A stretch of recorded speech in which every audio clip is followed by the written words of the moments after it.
बंटवारा 1947 देख ली गई है और कैसी लगी फिल्म, क्या है फिल्म का रिव्यू, इसे लेकर आ गया हूं मैं मनीष शर्मा और आप देख रहे हैं जनगण मन रिएक्ट्स।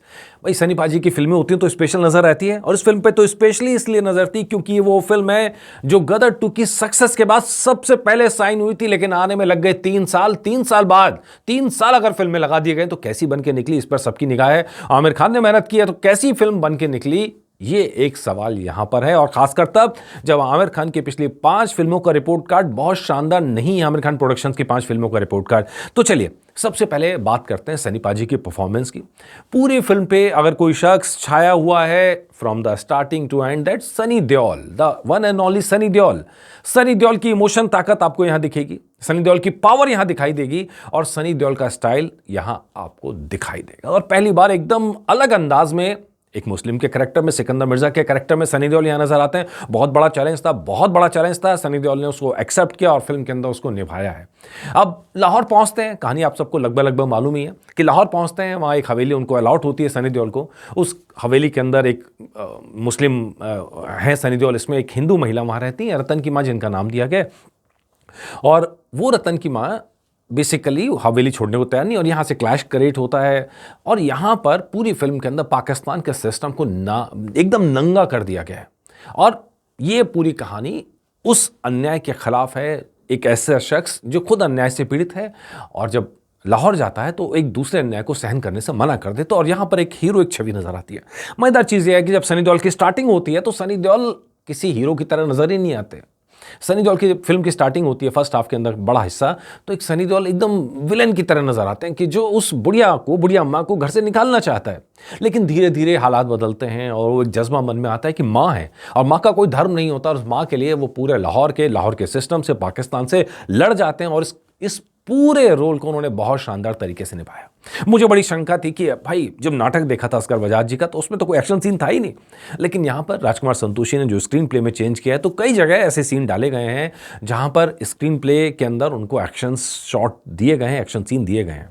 तो ये बड़ा शानदार यहां पर। दूसरा फिल्म का एक सबसे ज्यादा हाई पॉइंट मेरे हिसाब से था जहां पे बाप और बेटे का एक तकरार होती है। रियल लाइफ बाप बेटे हैं, फिल्म के अंदर भी बाप बेटे हैं और ऐसी कंडीशन आती है जहां दोनों आमने सामने होते हैं। एक स्टेज पे तो बेटा घर भी छोड़ देता है, लेकिन वो जो तकरार थी वो बड़ी खूबसूरती से राजकुमार संतोषी ने फिल्म के अंदर दिखाई है। इस फिल्म का सबसे पावरफुल पॉइंट अगर आप मुझसे कहेंगे सनी देओल के बाद, वो मैं कहूंगा शबाना आजमी।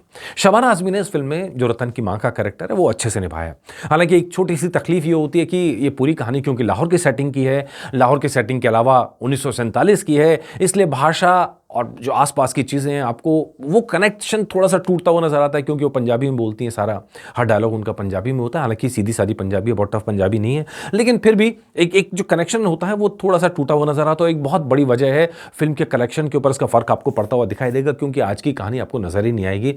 इतने साल हो गए भारत को आज़ाद हुए, 80वां स्वतंत्रता दिवस मनाया जा रहा है, ठीक है जी, और इतने साल बाद में अब 80 साल पुरानी अब कहानी लेके आते हैं। डेफिनेटली उसका जो मैसेज है वो परमानेंट है, यूनिवर्सल है और इसीलिए कहानी बनाने की जिद जो है राजकुमार संतोषी को थी, इतने साल से थी। और यही सवाल है कि राजकुमार संतोषी अपनी इस जिद में, अपने इस जुनून में कामयाब हुए हैं कि नहीं हुए हैं। तो इसको आपको देखना होगा 2 तरीके से। पहला ये कि राजकुमार संतोषी को किस लिए जाना जाता है, भाई डायलॉग्स, जो हीरो को अपने डायलॉग्स देते हैं वो डायलॉग्स, और प्लस स्क्रीन प्ले, जिस तरह पूरी कहानी को वो सोचते हैं, जिस तरह वो पूरी कहानी को प्रेजेंट करते हैं, वो एकदम अलग तरीके से निकल के आती है। इससे पहले हमने दूसरी फिल्मों के अंदर राजकुमार संतोषी और सनी देओल की जोड़ी यहाँ पर जमी है, चाहे दामनी हो चाहे घातक हो, उसके अंदर भी हमने ये सीन देखा है। उसी तरह का एक मैजिक यहाँ क्रिएट करने की कोशिश की गई है। लेकिन मुझे ऐसा लगता है कि ये फिल्म, जैसे हम पुरानी फिल्मों की बात करें तो मास प्लस क्लास थी, दोनों चीजें उसके अंदर शामिल थी कि मास को भी अपील करना था और क्लास को भी अपील करना था। लेकिन इधर आके आपको इसमें थोड़ी सी निराशा लगेगी कि क्लास को तो फिल्म बहुत पसंद आएगी लेकिन मास के लिए ये फिल्म शायद नहीं बनी है। मास इस फिल्म के साथ शायद ही कनेक्ट हो क्योंकि एक जनरेशन गैप आ चुका है, आज़ादी के जो विभाजन का दर्द है वो इस पीढ़ी को समझ में नहीं आता है। दूसरा, जिस तरह के हालात चेंज हुए हैं, कहानी बहुत आगे बढ़ चुकी है भारत पाकिस्तान के बीच की, तो पता नहीं जो ऑडियंस है वो कितना कनेक्ट इस समय इस कहानी के साथ कर पाएगी, ये अपने आप में एक सवाल है। हालांकि मैं कहूँगा स्क्रीन पे बहुत शानदार, डीओपी ने बहुत शानदार काम किया शिवान साहब ने, और जगह जगह कई जगह तो सच बताऊँ तो मुझे गदर की याद आ जाती है। गदर फिल्म के अंदर जिस तरह ट्रेन के शॉट्स थे, वो शॉट्स, हिंसा के शॉट्स, अच्छा पिक्चराइजेशन अगर आप देखेंगे तो पूरा का पूरा सेट बनाया गया था मुंबई के अंदर, वो पूरे सेट की अहमियत आपको यहाँ दिखाई देगी। उन गलियों से जब सनी देओल गुजरते हैं तो एकदम 1947 लाहौर का सीन निकल के आता है। उस ऑथेंटिसिटी में राजकुमार संतोषी काफ़ी हद तक कामयाब रहे हैं, स्क्रीन प्ले में बहुत हद तक कामयाब रहे हैं, लेकिन इन सब के बाद भी वो मास सिनेमा के ऊपर लेवल पे ले जाने की बात थी, शायद वो यहाँ चूक गए हैं या ये कहानी मास ऑडियंस के साथ उतना अपील नहीं कर पाई है। इसके अलावा अगर आप बात करें करण देओल की, तो करण देओल ने शानदार काम किया है। उनके पास जितना था करने के लिए फिल्म के हिसाब से, जहाँ इनको इमोशन दिखाना था उन्होंने इमोशन दिखाया। और सबसे मजेदार चीज़, राजकुमार संतोषी ने इतना भी ध्यान रखा है उनके हाथ में एक फाइट सीन भी आए कम से कम, और थोड़ा सा रोमांस भी डाल दिया जाए। तो ये सब कहानी के अंदर उन्होंने चेंजेस किए राजकुमार संतोषी ने, जो आपको इसके अंदर दिखाई देंगे। हालांकि मैं जहाँ कहानी का लूज पॉइंट है वो मैं आपको बता दूँ कि नासिर शायर का जब मैंने एपिसोड बनाया, मैंने हमेशा आपसे कहा कि नासिर शायर मेरा पसंदीदा कैरेक्टर था इस फिल्म का, और मेरे हिसाब से असली हीरो वही था। उस हीरो की जो पोटेंशियल था उसको दबा दिया गया, अली फजल को रोल पे लगाया गया। तो साहब अब उनको रोल पे लगाया गया, उन्होंने अपना रोल बहुत ईमानदारी से किया है। जब शाबाना आजमी के साथ उनका संवाद होता है, दैट्स मतलब बहुत बहुत बहुत मासूम लगते हैं चेहरे से, इंसानियत की बात करते हुए, धर्म से ऊपर उठ के बात करते हुए, ये सारी बातें उन्होंने की, बहुत अच्छे लग रहे थे। लेकिन पता है नासिर शायर का जो असल नाटक के अंदर जो करैक्टर है ना, वो तीखा है, वो तंज मारता है, वो सटायर करता है, वो डरता नहीं है किसी से। वो थोड़ा सा मुझे यहाँ थोड़ा टोन डाउन किया गया, क्योंकि असली हीरो सनी पाजी हैं, तो शायद उस कैरेक्टर को थोड़ा टोन डाउन किया गया है, लेकिन वो कैरेक्टर यहाँ पर इस्टेब्लिश होता हुआ नजर आता है। प्रीति जिंटा हालांकि मुझे ऐसा लगता है डी ग्लैम करने में संतोषी साहब ने बड़ी मेहनत की उनको, कि डी ग्लैम करा जाए। प्रीति जिंटा को हम सब जानते हैं ग्लैमरस रोल के लिए, यह एकदम अपोजिट रोल उन्होंने किया, जिस तरह के लिए रोल के उन्होंने जाना जाता है। पता नहीं क्यों मेरे मन में आता है कि शायद मोना सिंह इस रोल के लिए ज़्यादा अच्छी कैरेक्टर साबित होती। प्रीति जिंटा ने अच्छा रोल किया, मैं ये नहीं कहूँगी उन्होंने खराब रोल किया है, लेकिन हमें जिस तरह प्रीति जिंटा को देखने की आदत है, जिस तरह के रोल्स में देखने की आदत है, या जो इमेज हमारे मन में बनी हुई है, वो इमेज से शायद उन्हें खुद स्ट्रगल करना पड़ा इतने लंबे कमबैक के साथ में, और ये शायद उनकी कमबैक की सबसे अच्छी फिल्म साबित नहीं होने वाली है। लेकिन लेट्स सी आगे क्या रिजल्ट रहता है, क्या नहीं रहता है, फिल्म कैसी है, रिव्यू क्या है। मेरा सीधा मानना है कि फिल्म क्लास और मास के बीच में अगर आप देखने जाएंगे, मास के हिसाब से अगर आप देखने जाएंगे, तो शायद आपको बहुत बढ़िया मज़ा नहीं आएगा, मतलब बहुत जम के तालियां नहीं बजेंगी, सीटियां नहीं बजेंगी।